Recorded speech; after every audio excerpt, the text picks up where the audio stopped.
Yes. Happy New Year. Happy New Year. So, Alexa, I want you to introduce yourself. Tell us a little bit about you and the work you do. Awesome. So my name is Alexa Burdick. I am a licensed associate professional counselor at Georgia Outreach.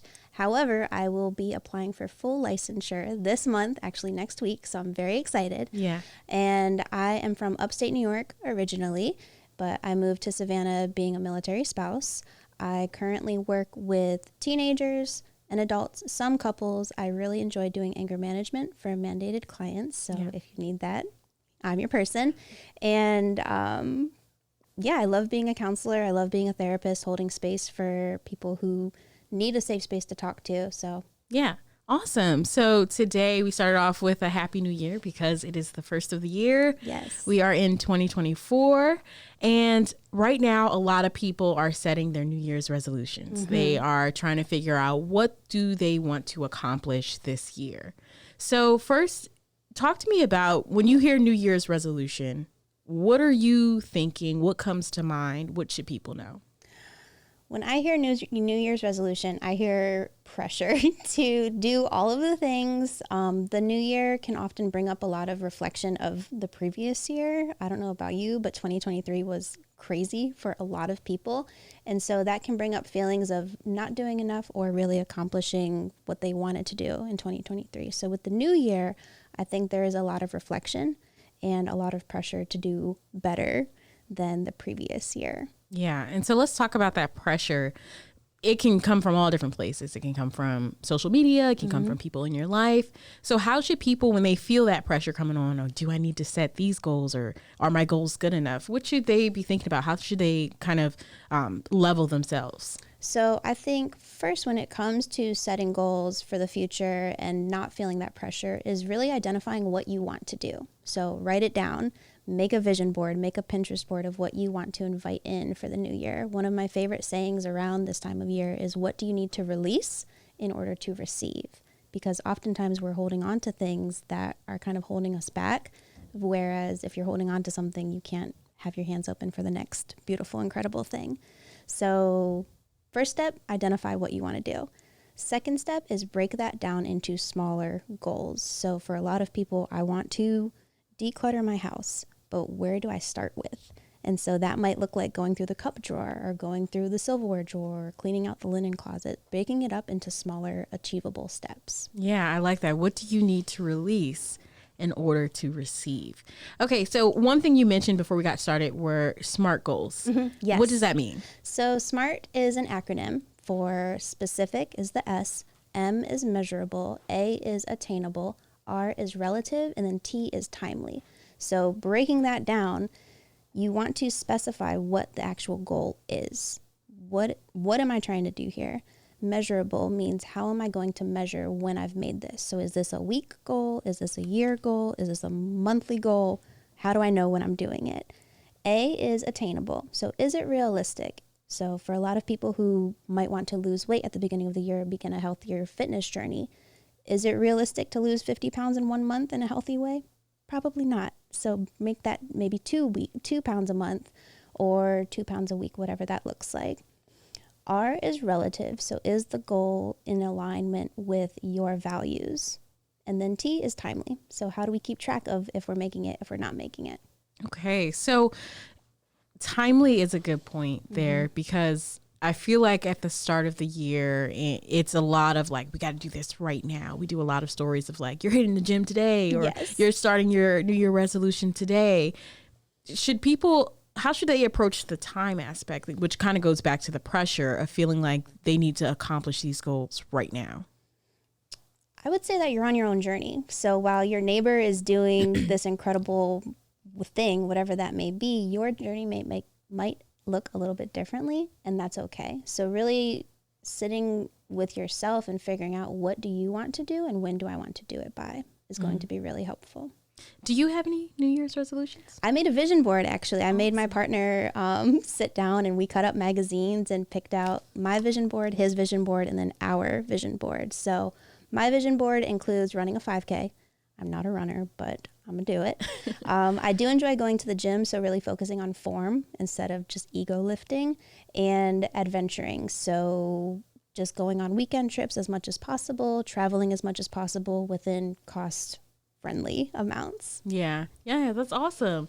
So how, when we get past January, when we get past February, how do we stay motivated when it starts to get really tough? I think it really comes back to what you want. And so writing it down on a Post-it and like sticking it on your wall, or, with the vision board. I chose the vision board because I'm putting it in my living room where I see it every single day. And so being able to kind of check in with yourself, am I doing today what my future self will appreciate or value? So whether that looks like making your bed every day, so tomorrow you or tonight you is like, oh yeah, this is awesome.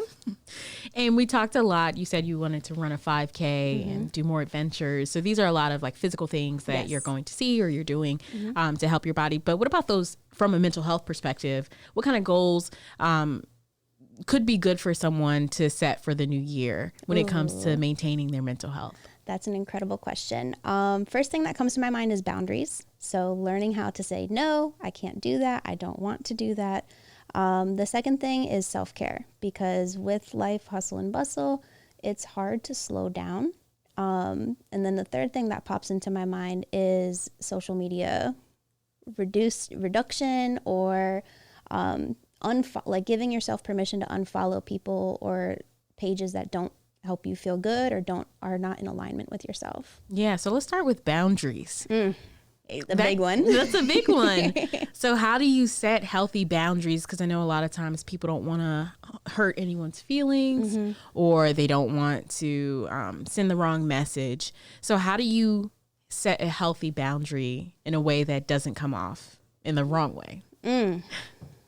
That is the loaded question. Yeah, I think if I had the 100% answer, I would definitely be like a bajillionaire. But there are a ton of resources on setting boundaries. I recently got a workbook from Amazon on how to set boundaries, and that is very, very helpful. It's kind of like journal entry. I think too, no is a complete sentence, and a lot of people struggle with that because we want to over-explain or not upset somebody, as you mentioned, or hurt somebody's feelings or come across as disrespectful. But as you start setting baby boundaries, they become a lot more easier, and your people around you recognize, okay, it's a no. And that's it. So yeah, that's pretty much what I can think of. Yeah. So, it's not the easiest thing to find access to mental health professionals, but if someone wants this year to be about getting their mental health back in order or getting it up to par, what would you tell them? I would say you can use Psychology Today to find a counselor that you connect with. On psychologytoday.com, you can filter through insurances, issues that you might be working with, whether it be stress, marital, anxiety, depression, whatever the case may be. I would also say that you can ask around. Therapy stigma is being reduced a lot. And so, checking in with the people around you, like, hey, do you have a therapist? Have you heard word of mouth? Most likely social media has pages or access that you can, find a therapist that you connect with. And then, of course, Georgia Outreach, where I work at, we're always accepting clients. So come on over. Yeah, definitely. And one of my goals this year is to give myself some grace. Yes. I think a lot of times we are our worst critic. So how can people do exactly that? How can you give yourself a break? So I would say figuring out what your cognitive distortions are. And cognitive distortions are really unhelpful thinking patterns. So that can look like black and white thinking. That can look like fortune telling. So if I do this, then I'm not going to get it because blah, blah, blah, blah, blah. So identifying those, and then really being gentle with yourself, of asking, like, would I say this to a friend? Challenging that negative self-talk, because as you said, we are the hardest on ourselves. And so asking, would we say that to a friend? Would we say that to a loved one? I think also using positive affirmations. So what does little you need? Because you might not have gotten that when you were smaller. So someone saying, I'm proud of you. Great job. Good approach. All of that seems really small, but it does add up to positive benefits. Awesome. Is there something you want to talk about when it comes to New Year's resolutions for 2024? Any other words of advice? Any other things you want to get across? I feel like I'm using a lot of acronyms today, but I like the acronym KISS of keep it simple, stupid. Not saying that people are stupid, Yeah. but start out small. It doesn't need to be this grandiose adventure. If you want it to be, that's awesome. But even those need to be broken down. One small step, waking up a little bit earlier, drinking more water, whatever that may be for you, keeping it small and keeping it simple. Don't overthink it, which a lot of people tend to do. Don't complicate it. Yeah. Don't overcomplicate it. Start out small. Yeah. Awesome. And it's okay if you don't accomplish it too. Yeah. Those goals can change. Well, let's talk about that. If someone, we're reaching the end of the first week of January. If someone is already, losing grip of their goal and they're starting to get upset about that, what would you say to them? This is going to sound really corny, but tomorrow's another day. Yeah. There's a quote that I've really been receiving into my life lately is, I don't know who does it, so please forgive me if I don't give the appropriate credit to it. But the quote is, day one or one day, you decide. And oftentimes with goal setting, with New Year's resolutions, we talk about, I'll do that one day or someday or in the future sometime. But really, why can't that be today? Why can't you start that day one? Yeah, definitely. I'll make sure to give all the acronyms that we got today. Please do. So that's really awesome. So while we wrap up this conversation, is anything else you want to talk about for New Year's? I think really being proud of yourself that you survived 2023. Yeah. That is okay. I really like to say with my clients, sometimes we're thriving and sometimes we're surviving. And if you're surviving and getting from point A to point B, that's good enough. Yeah, definitely. Well, thank you so much, Alexa, for joining us today. Yeah, thanks, Simone.